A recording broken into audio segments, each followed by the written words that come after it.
important de chercher à se faire aimer des gens, à être aimé par les gens. Alors je ne parle pas de chercher à satisfaire tout le monde. Ça, ce n'est pas notre objectif, ça ne doit pas être notre objectif et de toute manière, c'est se fatiguer plutôt qu'autre chose. Si quelqu'un avait pu le faire, s'il avait pu le faire, ça aurait été bien sûr le prophète Mohammed alayhi afdalus salatu wa azka taslim. Et lui-même n'a pas pu satisfaire tout le monde. Mais là, je parle de chercher l'amour des gens de bien, des gens bons. Il est important de chercher cet amour-là. Tout simplement parce que faire du bien aux gens, c'est se faire du bien à soi-même. Rendre heureux les gens, c'est se rendre heureux soi-même. Et plus que cela, c'est satisfaire son Seigneur Tabaraka wa Ta'ala. C'est pour cela qu'il est relaté dans un hadith rapporté par Muslim. Un jour, il y a un cortège funéraire qui est passé alors que le prophète sallallahu alayhi wa sallam était présent. Et le prophète sallallahu alayhi wa sallam, après qu'il ait entendu les gens parler en bien de cette personne qui était décédée, il dit « Wajabat, wajabat, wajabat ». Il lui est obligatoire, il lui est obligatoire, il lui est obligatoire. Ensuite, un autre cortège funéraire est passé. Et les gens ont parlé en mal de cette personne-là qui était décédée.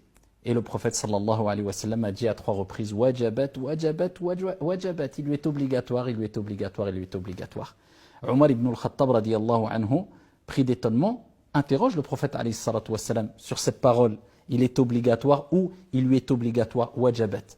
Et le prophète alayhi salatu wa sallam a dit, la première personne décédée, quand son cortège funéraire est passé, vous avez parlé en bien sur lui, j'ai dit wajabat, wajabat, wajabat, car le paradis lui est obligatoire. La deuxième personne, vous avez parlé en mal sur lui, vous avez témoigné négativement sur lui, j'ai dit wajabat à 3 reprises, car l'enfer lui est obligatoire. Et il dit antum shuhada'ullahi fil ard, car vous êtes les témoins d'Allah sur terre. Et il a réitéré cette parole à 3 reprises. Donc le témoignage des gens sur nous, en notre faveur ou contre nous, c'est extrêmement important. C'est pour cela qu'il est important de gagner les cœurs des gens bons. Pas des gens entêtés, pas des gens qui, tu peux faire tout le bien qui existe, ils ne seront jamais reconnaissants, ils sont toujours ingrats. Non, mais toi tu cherches la satisfaction de ton Seigneur à travers le fait de rendre heureux, de faire du bien aux gens, d'être aimé, de se faire aimer par les gens. Pas par l'entière population, mais par une catégorie de gens, du moins les gens bons. Et il est important de chercher cela. Et pour cela, eh bien, il y a plusieurs manières. Parmi les manières, eh bien, il y a le cadeau physique et le cadeau raïbi, si on veut, invisible, spirituel. La relation horizontale et verticale. Le cadeau physique, tout le monde le connaît et tout le monde l'apprécie. Et c'est un moyen de se faire aimer. Surtout si tu cherches l'amour d'une personne avec qui tu as une querelle, parce que tu veux te rabaisser pour Dieu afin que Dieu t'élève, faire le premier pas, offre un cadeau. Le prophète sallallahu alayhi wa sallam nous dit tahadu tahabbu. Offrez-vous des présents, des cadeaux, et par cette action-là, Dieu va mettre l'amour, va réunir les cœurs, va mettre l'amour entre vous. Parmi les moyens ici spirituels, eh bien, il y a ce cadeau qui n'est pas palpable, mais qui est réel, mais qui n'est pas visible peut-être directement à l'œil nu, eh bien, c'est ad-du'a, l'invocation. Et c'est pour cela que le prophète sallallahu alayhi wa sallam nous dit dans le hadith fi sahih, la tadkhuluna al-jannata hatta tu'minu. Vous n'entrerez pas au paradis jusqu'à ce que vous n'entrerez au paradis que lorsque vous serez croyant, vous croirez en Dieu. Wala tu'minu hatta tahabbu. Et vous ne croirez que lorsque vous vous aimerez. L'importance de l'amour. Awala adullukum ala shay'in idha fa'altumuh tahabbtum. Voulez-vous que je vous indique une chose, une pratique, si vous la mettez en application ou en pratique, si vous la faites, eh bien, il y aura l'amour entre vous. Afshu salam baynakum.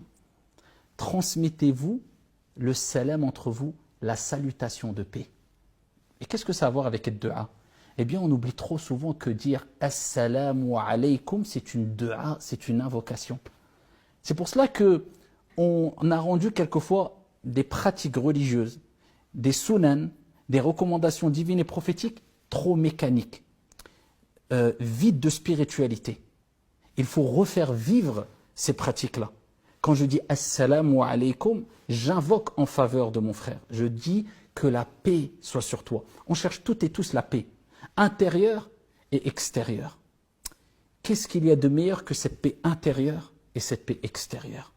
Eh bien, quand tu rencontres ton frère tous les jours, quand tu rencontres ta sœur tous les jours, le prophète alayhi salatu wassalam dit « Afshu, répandez, multipliez le salam ». C'est pour cela qu'on entend toute la journée. Et souvent, « Assalamu alayka, assalamu alayki, assalamu alaykum ».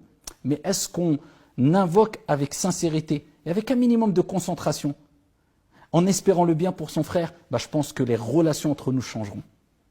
Les relations entre nous changeraient complètement si on prenait conscience du fait que « Assalamu alaykum », la salutation, c'est une dua. Je veux la paix pour mon frère. Et le frère me répond « Wa alaykum assalam, wa rahmatullah, wa barakatuh ». Il répond avec une meilleure invocation. Et que la paix, ainsi que la miséricorde et les bénédictions d'Allah soient sur toi. Allahu Akbar. C'est beau. Et c'est avec cela qu'on renforce les liens de fraternité, qu'on renforce notre iman, notre croyance, et qu'on a accès au paradis, et qu'on aura accès au paradis bi'idhnillahi tabaraka wa ta'ala. Et c'est pour cela que ce cadeau spirituel, la dua, il faut le multiplier. Et plus on le multiplie, et plus Dieu unit les cœurs. Et c'est pour cela que le prophète nous a motivés à faire dua, comme il est relaté dans le hadith extraordinaire, où le prophète sallallahu alayhi wa sallam dit « Celui qui fait une invocation, qui demande le pardon pour les croyants et les croyantes, il aura une récompense, une hasana pour chaque croyant et croyante. » Il nous rappelle qu'en quelques secondes, en demandant sincèrement à Dieu de pardonner aux croyants et aux croyantes, on gagne des milliards et des milliards de bonnes actions, de hasanat. Puisqu'il y a eu des milliards de croyants qui ont existé, il y en a des milliards qui existent, et il y en aura peut-être, incha'Allah, des milliards qui vont exister, en disant « Allahumma ghfir lil mu'minina wal mu'minat ». Encore dua. Oh Allah, pardonne aux croyants et aux croyantes. Pour chaque croyant et chaque croyante, tu as une bonne action, une hasana.